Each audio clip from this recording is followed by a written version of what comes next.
नमस्कार, मैं हूं दिव्या कोचर और आप देख रहे हैं TV9 भारतवर्ष। आज हमारे साथ एक ऐसे व्यक्ति हैं जिन्होंने नया कश्मीर बनाने में एक अहम भूमिका निभाई है। Someone who is known as a very humble person but is also a very courageous personality and a committed leader of the Indian Army.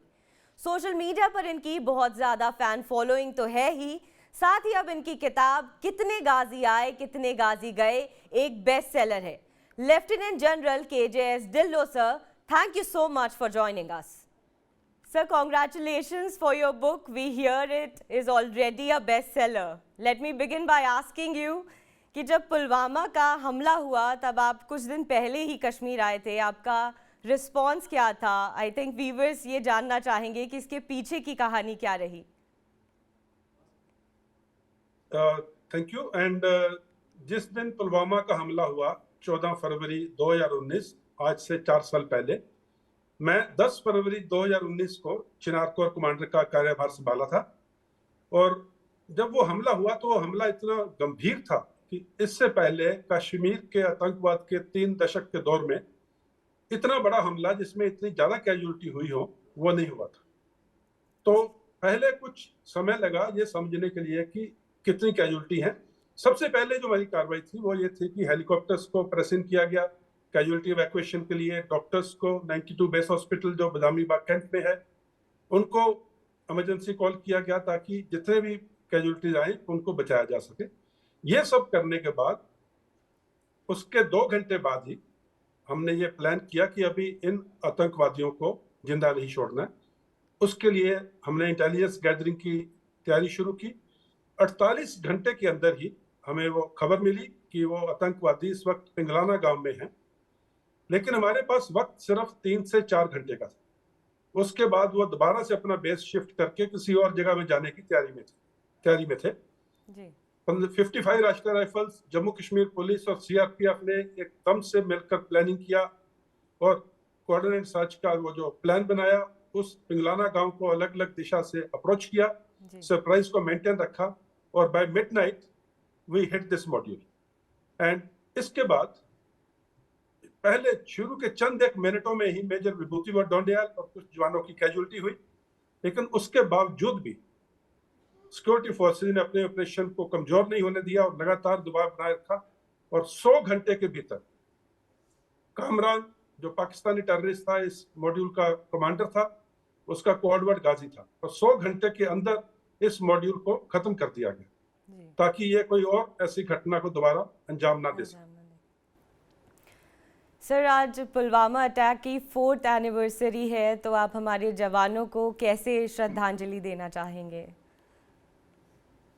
मेरी किताब, जैसा कि आपने बोला कितने गाजी आए कितने गाजी गए, आज 14 फरवरी 2023 को ही पुलवामा की 4थी एनिवर्सरी के ऊपर रिलीज हो रही है जी। और मैंने इसके लिए कोई पार्टी, कोई मेगा इवेंट, कोई मेगा लॉन्च नहीं रखा। एक बहुत गंभीर और सोबर फूलों की श्रद्धांजलि वॉर मेमोरियल पे जाकर दी और अपने जो इंडियन आर्मी के जवान हैं उनसे ही इनकी कवर की अनवेलिंग करवाई। कोई वीआईपी नहीं है, कोई बिग नेम नहीं है, कोई पार्टी नहीं है, कोई कॉकटेल्स नहीं है। तो ये किताब और मेरी तरफ से अपने आप में एक श्रद्धांजलि उन 40 वीर जवानों को, उनके परिवारों के लिए शुभकामनाएं, उनके बच्चों के लिए सुंदर भविष्य की शुभकामनाएं।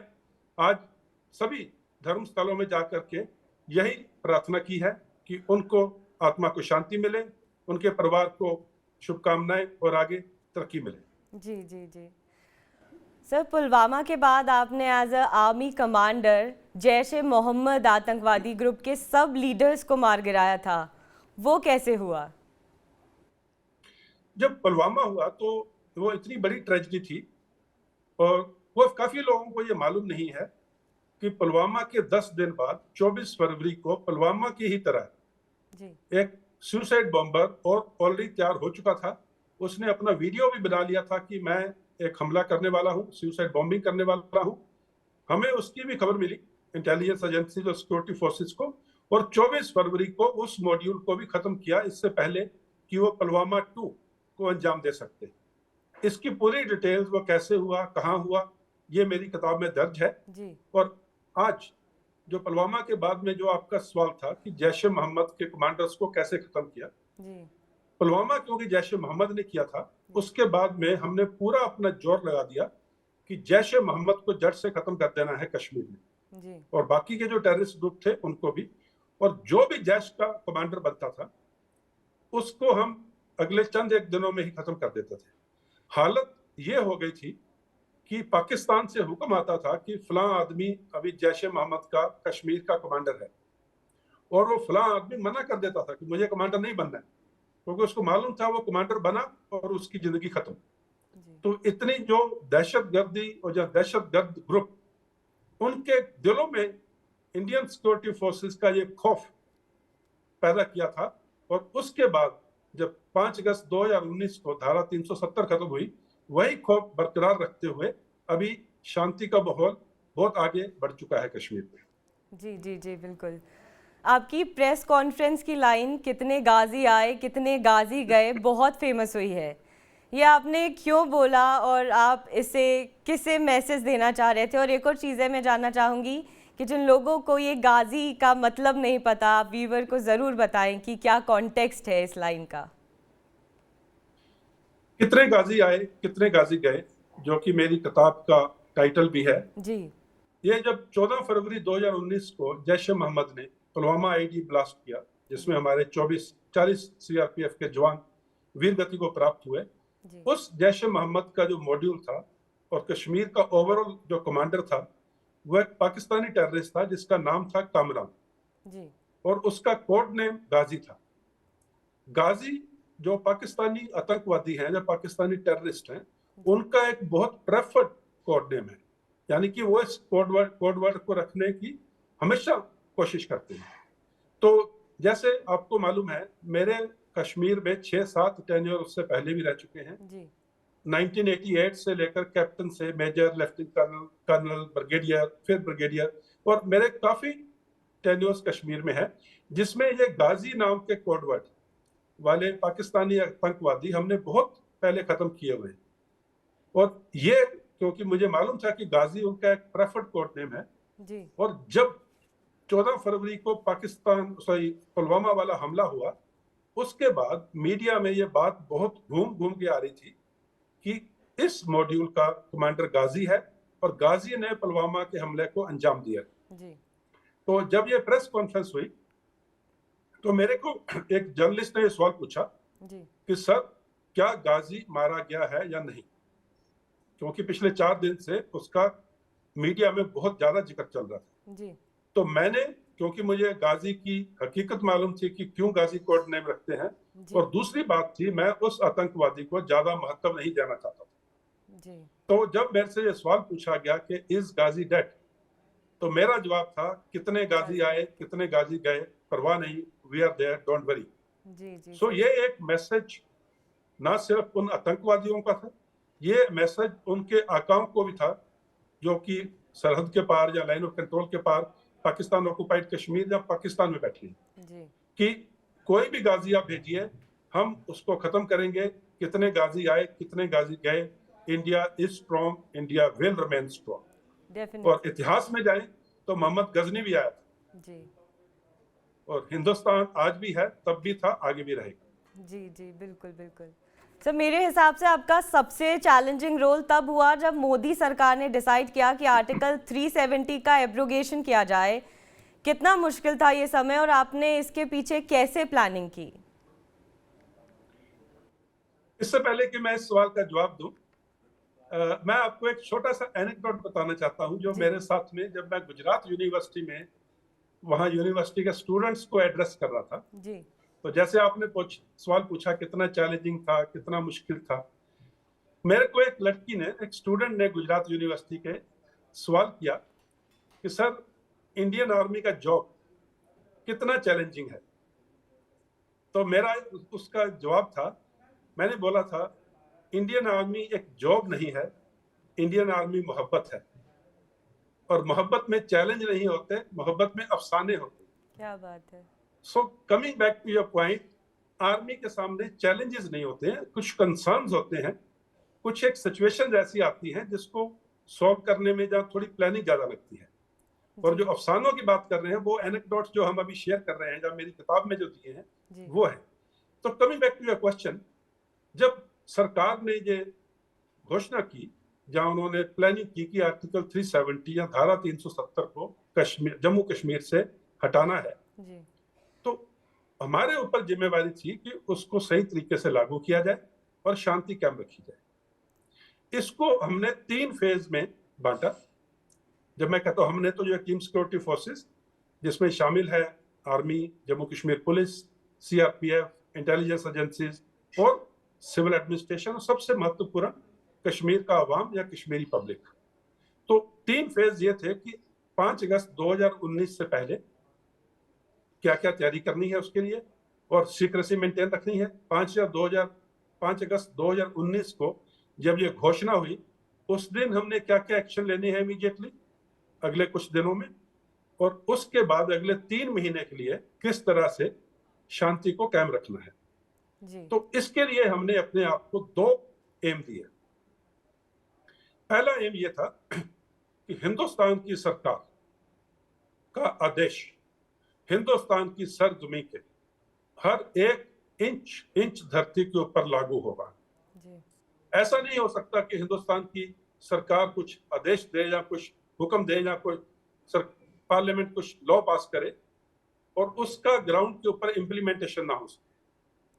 तो first aim for us was to ensure implementation of abrogation of Article 370 in letter and spirit. और सेकंड था, इस कार्रवाई को करते हुए कोई जानी नुकसान नहीं होना चाहिए, कोई माली नुकसान यानी कि बिल्डिंग्स गवर्नमेंट की या पब्लिक की कोई डैमेज नहीं होना चाहिए, कोई म्यूटनी नहीं होनी चाहिए, और या और किसी किस्म का भी जो पीस का माहौल है वो खराब नहीं होना चाहिए जी। आपको याद होगा बहुत से पॉलिटिशियन ने बोला था खून की नदियां बह जाएंगी या लाशें बिछ जाएंगी, तिरंगे को कंधा देने वाला कोई नहीं मिलेगा। इस सब के बावजूद टीम सिक्योरिटी फोर्सेस ने 5 अगस्त 2019 के बाद जिस तरह का शांति का माहौल 3 महीने रखा, एक भी सिविलियन कैजुअलिटी सिक्योरिटी फोर्सेस के बुलेट से नहीं हुई, एक भी बिल्डिंग को डैमेज नहीं पहुंचा, कहीं पर भी आगजनी की कोई घटना नहीं हुई, कहीं पे भी कोई गंभीर पत्थरबाजी की घटना नहीं हुई, और तमाम कश्मीर में और जम्मू एंड कश्मीर में अमन और शांति कायम रही, पब्लिक की सिक्योरिटी एंड सेफ्टी बिल्कुल मेंटेन रही। तो ये जो हमारे कंसर्न्स थे या जो हमारी ड्यूटी करते हुए हमारे को जो टास्क करने थे, उसकी प्लानिंग, और प्लानिंग में सबसे जो जरूरी चीज थी कि हमें प्लान भी करना था और उसकी सीक्रेसी भी मेंटेन रखनी थी, क्योंकि पाकिस्तान देख रहा था, देश के अंदर भी बहुत से लोग देख रहे थे कि ये जो चीज है ये सक्सेस नहीं हो पाई। तो 5 अगस्त 2019 के पहले की तैयारी, 5 अगस्त 2019 वाले दिन और कुछ दिनों बाद जो हमने एक्शन लिए, और उसके 3 महीने बाद पीस को मेंटेन रखना, ये एक बहुत कोऑर्डिनेटेड सिनर्जाइज्ड एक्टिविटी थी तमाम सिक्योरिटी फोर्सेस के बीच में, एंड रेस्ट एज दे से इज हिस्ट्री। या एब्सोल्युटली सर, 370 गए, 3 साल हो गए, आज आपको कश्मीर की स्थिति कैसी लगती है? बहुत अच्छा सवाल है, और इसके ऊपर पॉलिटिशियंस या अलग अलग लोग जिनके अपने एजेंडाज हैं या अपने बायसेस हैं, वो अलग अलग स्टेटमेंट्स देते हैं। जी जी बिल्कुल। मैं एज अ सिक्योरिटी एक्सपर्ट अपनी जो स्टेटमेंट दूंगा वो मैं तथ्यों पे आधारित दूंगा, वेरीफाइबल फैक्ट्स के ऊपर जी। मैं हवा में बात कभी नहीं करता जी। देखिए, कुछ एक इंडिसेस होते हैं, कुछ एक मापदंड होते हैं आतंकवाद के, कितने टेररिस्ट घाटी के अंदर ऑपरेट कर रहे हैं, कितने टेररिस्ट इनिशिएटेड इंसिडेंट्स हुए हैं जी। कितनी टेररिस्ट कमिटेड एट्रोसिटीज हुई हैं, कितने सिविलियंस की जान गई है, कितने टेररिस्ट मारे गए हैं, कितने सिक्योरिटी फोर्सेस पर्सनल की जान गई है, या कितनी आगजनी की घटनाएं हुई हैं, कितने बंद हुए हैं, कितनी पत्थरजानी की सीरियस घटनाएं हुई हैं। ये तमाम मापदंड जो हैं ये डॉक्यूमेंटेड है, ये वेरीफाइबल।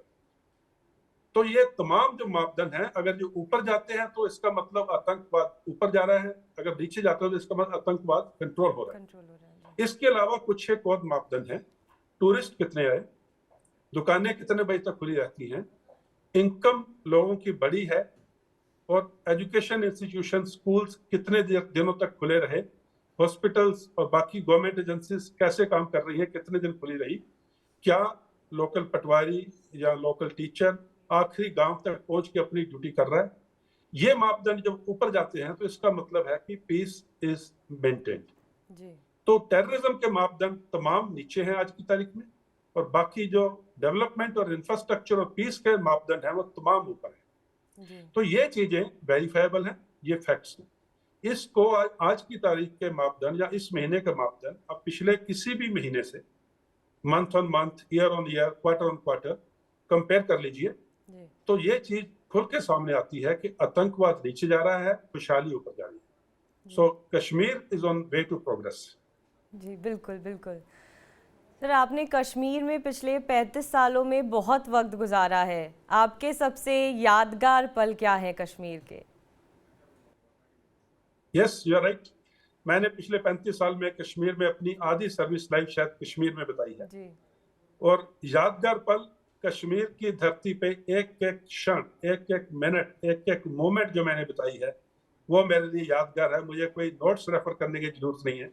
मैंने अपनी किताब कितने गाजी आए कितने गाजी गए उसमें कश्मीर की नेचुरल ब्यूटी का जिक्र किया है, कश्मीर के लोगों की जो खूबसूरती है जी। जो उनकी मेहमान नवाजी है, जो उनकी शख्सियत है, जो वो एजुकेशनिस्ट हैं, वो जैसे उनको कहते हैं कि दे आर एंटरटेनर्स, म्यूजिशियन हैं, वो आर्टिस्ट हैं, वो इंटेलेक्चुअल हैं, वो पोएट्स हैं, वो स्पोर्ट्स पर्सन हैं, वो कलाकारी करते हैं, वो पेपर मैशे, वो नमदा, गब्दा, गबा, जो कार्पेट्स, शॉल्स, वुड कार्विंग, वो इतने उनकी मेहमान नवाजी, उनके खाना, वाजवान, उनके shrines, Hindu shrine, Muslim shrine, Sikh shrine of Kashmir, मैंने इन सब चीजों का जिक्र किया है और ये इसलिए किया है और अपनी मेमोरी से किया है क्योंकि कश्मीर में बताया हर एक पल मेरी जिंदगी का सबसे खूबसूरत पल था। और बाकी के क्षण जो आतंकवाद के काबू करते हुए, आतंकवाद से लड़ते हुए बताए हैं, वो भी अपने आप में एज अ सोल्जर मेरे लिए एक मेमोरी है और वो मेरे साथ मुझे एक और जज्बा देते हैं देश सेवा का। तो मेरे लिए कश्मीर का पूरा टेनर पिछले 35 साल में जितनी बार भी मैंने कश्मीर में सर्व किया, एक नई सुबह, एक नई खूबसूरती, एक नया जोश, एक नया जज्बा लेकर आया। जी बिल्कुल। सर, जब 1990 में कश्मीरी पंडितों का पलायन हुआ तब आप वहाँ कैप्टन थे, कैसा माहौल था तब कश्मीर में? इस डेट के बारे में 19 जनवरी 1990 जी। और 1988 से लेकर 1990 के बीच में जो कश्मीरी पंडित जहाँ टेररिज्म का माहौल था, इसके ऊपर भी मैंने अपनी किताब में कितने गाजी आए कितने गाजी गए उसमें बहुत डिटेल से लिखा है कि कैसा माहौल था। माहौल ये था कि अगर मैं यूनिफॉर्म में भी जा रहा हूँ, वेपन के साथ भी जा रहा हूँ, तो मुझे फीलिंग ये दी जाती थी कि आप हिंदुस्तानी हो, you are an Indian and Kashmir is not part of India. Local boys were exfiltrating to Pakistan occupied Kashmir. They were getting training for terrorism. They were infiltrating back with weapons. The killings were happening. The दहशत या terrorism का माहौल था। Again मैं ये बात हवा में नहीं बोल रहा, मैंने अपनी किताब में फिगर्स दिए हैं, फैक्ट्स दिए हैं, परसेंटेजेस दिए हैं कि why the feeling of terror was there in Kashmir even before 19th of January 1990। सो उस समय हम माहौल बहुत खराब था और मुझे खुशी इस बात की है कि 19 जनवरी 1990, उससे कुछ दिन पहले, उससे कुछ दिन बाद, मैं एज अ यंग कैप्टन भी कुछ कश्मीरी पंडित फैमिलीज की बचा सका, उनको हिफाजत से जम्मू की तरफ भेज सका। तो उस समय का माहौल मेरी किताब में पूरे डिटेल में लिखा गया है कि whys, ifs, buts, truths, half lies, myths, all those have been demystified in the book with facts and figures। जी। आज पाकिस्तान की इकोनॉमिकल और पॉलिटिकल स्थिति से डगमगाई हुई है, क्या आपको लगता है कि इस कारण टेररिज्म में बहुत हद तक कमी आई है? देखिए, पाकिस्तान एक ऐसी स्टेट है, किसी भी स्टेट के, किसी भी कंट्री के खुशहाली या उसकी प्रोस्पेरिटी या उसकी प्रोग्रेस के जो मापदंड है, मैं हवा में बात नहीं करूंगा, मैं तथ्यों के आधार पर बात करूंगा। उनकी पॉलिटिकल सिचुएशन क्या है किसी कंट्री की, इकोनॉमिक सिचुएशन क्या है, मिलिट्री सिचुएशन क्या है और डिप्लोमेसी क्या है, ये 4 बड़े मापदंड हैं। जी पाकिस्तान की पॉलिटिकल सिचुएशन आपको मालूम है, दर्शकों को मालूम है, जी इंस्टेबिलिटी इतनी है, किसी को ये नहीं मालूम कौन किसके साथ है। मिलिट्री की सिचुएशन तो 1947 से लेकर आज तक पाकिस्तान की मिलिट्री ने एक भी जंग नहीं जीती, जी और पाकिस्तान की military was more involved in running the country. और आज हालत यह है कि हिस्ट्री में पहली बार पाकिस्तान के सिटीजन्स पाकिस्तान की मिलिट्री को ओपनली ब्लेम कर रहे हैं। ये जो दहशतगर्दी है इसके पीछे वर्दी है। This is a common slogan in Pakistan. Coming to the economy of Pakistan, everyone knows they are under debt. Dollar के बरखिलाफ पाकिस्तानी रुपये की हालत क्या है, वहां पे डीजल पेट्रोल के भाव क्या हैं, आटा नहीं मिल रहा है, चाय पत्ती नहीं मिल रही है, और लोगों के खाने के लाले पड़े हुए हैं। और coming to the diplomatic status, diplomacy Pakistan की इस हद तक नीचे है कि जब 370 की एब्रोगेशन हुई तो एक भी बाहर के देश ने उनका साथ नहीं दिया। सब ने हिंदुस्तान की डिप्लोमेसी, हिंदुस्तान की पॉलिटिकल स्टेबिलिटी, हिंदुस्तान की इकोनॉमिक माइट और हिंदुस्तान की मिलिट्री माइट। हम दुनिया का 5वां हिस्सा है ह्यूमन रिसोर्स में, हम दुनिया की 5वीं लार्जेस्ट इकोनॉमी है। हमारे पास बहुत कुछ है करने के लिए और हमारा देश वो कर रहा है। पाकिस्तान के पास ये सब चीजों की कमी है, और एक ही चीज है जो उनको जोड़ती है, वो है कश्मीर। तो इस वक्त टेररिज्म में कमी इसलिए आई है कि लोकल कश्मीरी नहीं चाहता कि उसकी जिंदगी खराब हो, उसकी इकोनॉमिक हालत खराब हो, उसकी कमाई नीचे जाए। लेकिन पाकिस्तान कोई भी ऐसी कार्रवाई करने से चूकेगा नहीं जिससे हिंदुस्तान में या कश्मीर में गड़बड़ी फैले या कश्मीरी लोगों की जान जाए। वो हमेशा कोशिश करेगा कि Kashmir should remain on the border. और पाकिस्तान की इकोनॉमी जितनी नीचे जा रही है उतना ही ज्यादा कश्मीर के आतंकवाद में बढ़ावा होने का चांस है। We need to keep ourselves ready, we must be prepared for anything which Pakistan can do, and Pakistan is capable of creating problems and innocent killings in Kashmir at any time. जी जी बिल्कुल सर। आखिर में as top leader of army जिन्होंने बहुत important positions में काम किया है, आप देश को कश्मीर को लेकर क्या संदेश देना चाहेंगे? अपनी इस किताब से आप क्या संदेश देना चाहेंगे? कश्मीर एक बहुत, जैसे मैंने पहले बोला, कश्मीर एक बहुत खूबसूरत जगह है। कश्मीरी बहुत खूबसूरत लोग हैं। यस, हाव भाव से, चेहरे से भी, लेकिन ज्यादा इंपॉर्टेंट है दिल से बहुत खूबसूरत, बहुत अच्छे मिजाज के लोग हैं, बहुत मेहमान नवाज हैं, बड़े प्यार से, इज्जत से, बहुत जिसको कहते हैं गर्व महसूस करते हैं अपने आप में, और जो भी उनसे बात करता है बहुत प्यार से बात करते हैं, तहजीब बहुत है।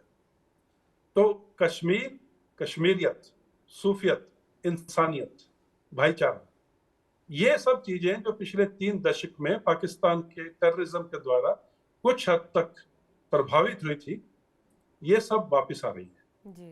कंसोलिडेशन फेज चल रहा है।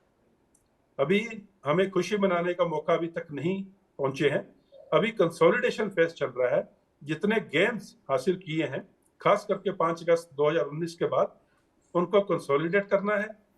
कुछ पोर्शन अपनी शक्ति का लगाना है हार्ड टारगेट्स की तरफ फॉर एलिमिनेशन ऑफ टेररिस्ट, लेकिन बहुत बड़ा हिस्सा जो हमारी सिक्योरिटी फोर्सेस, हमारी एजेंसीज, हमारी गवर्नमेंट्स, हमारे सबका है, बहुत बड़ा हिस्सा हमारे प्रयासों का इस काम में लगना है कि अवाम की खुशहाली हो, इंफ्रास्ट्रक्चर की डेवलपमेंट हो, प्रोग्रेस हो, health, hygiene, sanitation, medical, education, job creation, foreign investment, ये सब बड़े काम हैं, इनको अंजाम देना है। उसके लिए करीब करीब 80 से 90% हमारे जो एफर्ट्स हैं वो उसमें जाने चाहिए। सिर्फ 10% और उससे कम एफर्ट जाने चाहिए काउंटर टेररिस्ट ऑपरेशन में।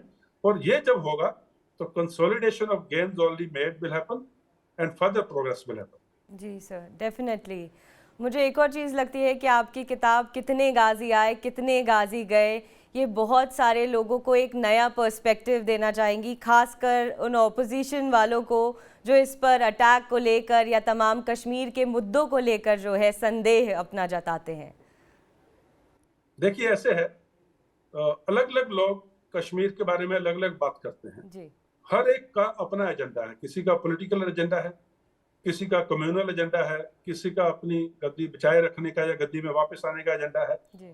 मैंने ये जो किताब लिखी है, ये फर्स्ट ऑफ ऑल ये परसेप्शन नहीं है, ये फर्स्ट हैंड अकाउंट है। जी जो चीज मैंने अपनी आंखों से देखी है उसके बारे में मैंने इसमें जिक्र किया है। जी मैंने ऐसा कोई भी चीज नहीं लिखी जो जहाँ तो डॉक्यूमेंटली सपोर्टेड नहीं है, जी जहाँ मैंने अपनी आंखों से नहीं देखी। जी और मेरा पर्सपेक्टिव अनबायस्ड है, क्योंकि मैं किसी पॉलिटिकल पार्टी को नहीं रिप्रेजेंट करता, मैं किसी क्लास को नहीं रिप्रेजेंट करता, जी मैं किसी कम्युनिटी को नहीं रिप्रेजेंट करता। जी fortunately I am away from all these things. And Kashmir में अगर किसी की बात का यकीन आज की तारीख में कश्मीरी करते हैं तो वह सिर्फ यूनिफॉर्म का करते हैं। जी और वो आपको बहुत क्लियरली बोलेंगे, सर वो भी झूठ बोलता है, वो भी झूठ बोलता है, वो भी झूठ बोलता है। सिर्फ इंडियन आर्मी और यूनिफॉर्म, उसके ऊपर उनका विश्वास है, और इस विश्वास को भी कायम रखना बहुत जरूरी है। जी तो मेरी किताब में कश्मीर में आगे क्या क्या कदम लेने चाहिए इमीडिएटली, जी उसके ऊपर भी पूरा एक चैप्टर है।